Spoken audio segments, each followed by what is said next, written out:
ప్రారంభ ప్రార్థన. మమ్మల్ని మిక్కిలిగా ప్రేమించుచున్న మా పరలోకపు తండ్రి, నీ పరిశుద్ధనామానికి వందనాలు. ఈ సమయములో నీ వాక్యము ద్వారా మాతో మాట్లాడమని వేడుకుంటున్నాము.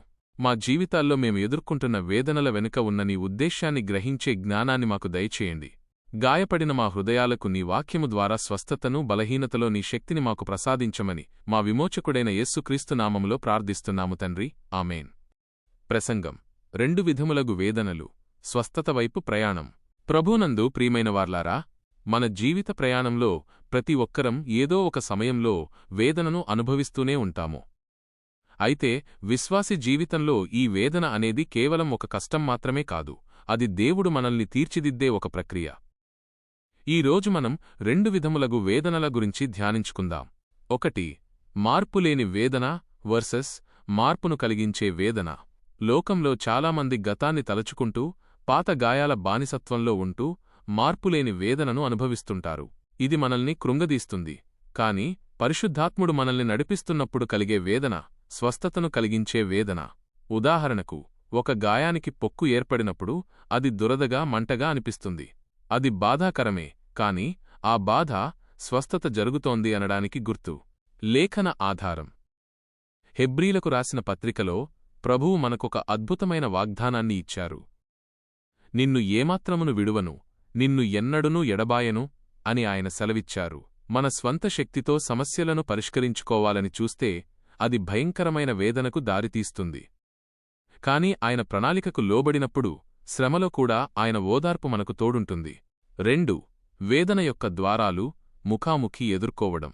మన జీవితంలో గతంలో జరిగిన చేదు సంఘటనలు, అది అవమానం కావచ్చు, తిరస్కరణ కావచ్చు, లేదా కుటుంబ సభ్యుల ద్వారా కలిగిన గాయాలు కావచ్చు, అవన్నీ మనల్ని ఒక రకమైన చెరలో బంధిస్తాయి. ఆ చెర నుండి బయటకు రావాలంటే మనం ఏ ద్వారాల ద్వారా అయితే లోపలికి వెళ్లామో అవే వేదనగల ద్వారాల గుండా వెనక్కి రావాలి. అంటే మన భయాలను, గాయాలను దేవుని సహాయంతో ముఖాముఖి ఎదుర్కోవాలి. అపోస్తలుడైన పౌలు తన శరీరంలో ఉన్న ఒక ముల్లును తొలగించమని ముమ్మారు ప్రభువును వేడుకున్నాడు. కాని ప్రభువు ఇచ్చిన జవాబు, నా కృప నీకు చాలును, బలహీనతయందు నా శక్తి పరిపూర్ణమగుచున్నది అని. ఈ రోజు మన జీవితాల్లో కూడా కొన్ని శ్రమలు వెంటనే తొలగిపోకపోవచ్చు. కాని ఆ బలహీనతలోనే దేవుని శక్తి మనల్ని సంపూర్ణులుగా చేస్తుంది. 3. ప్రస్తుత పరిస్థితులలో వర్తింపు. నేటి ఆధునిక కాలంలో ఒత్తిడి, కుటుంబ కలహాలు, ఆర్థిక ఇబ్బందులు మనల్ని ఎంతో వేధిస్తున్నాయి. అనేకులు ఈ బాధల నుండి తప్పించుకోవడానికి పాత మార్గాల వైపు లేదా లోక సంబంధమైన అలవాట్ల వైపు వెళ్లాలని చూస్తుంటారు. కాని కొరింథీయులకు రాసిన మొదటి పత్రికలో వాగ్దానం చేసినట్లు, మనుష్యులకు కలుగు శోధన తప్ప మరి ఏదియూ మీకు సంభవించలేదు. దేవుడు నమ్మదగినవాడు, మీరు సహింపగలిగినంతకంటే ఎక్కువగా ఆయన మిమ్మును శోధింపబడనీయడు. దేవుడు మనల్ని శోధన నుండి తప్పించుకోవడానికి మార్గాన్ని చూపిస్తాడు, కాని ఆ మార్గం ఒక్కోసారి వేదన గుండానే సాగవచ్చు. శోధనలో దేవునిపై కోపగించుకోవడం కంటే ఆయనను నమ్మి ముందుకు సాగడం ప్రాముఖ్యం. 4. ఓపికతో కూడిన నిరీక్షణ. తల్లి ప్రసవ వేదన అనుభవించినప్పుడు ఆ బాధను ఎదిరిస్తే అది ఇంకా ఎక్కువవుతుంది. కాని ఆ వేదనను అంగీకరించి సహించినప్పుడు ఒక నూతన జీవం జన్మిస్తుంది.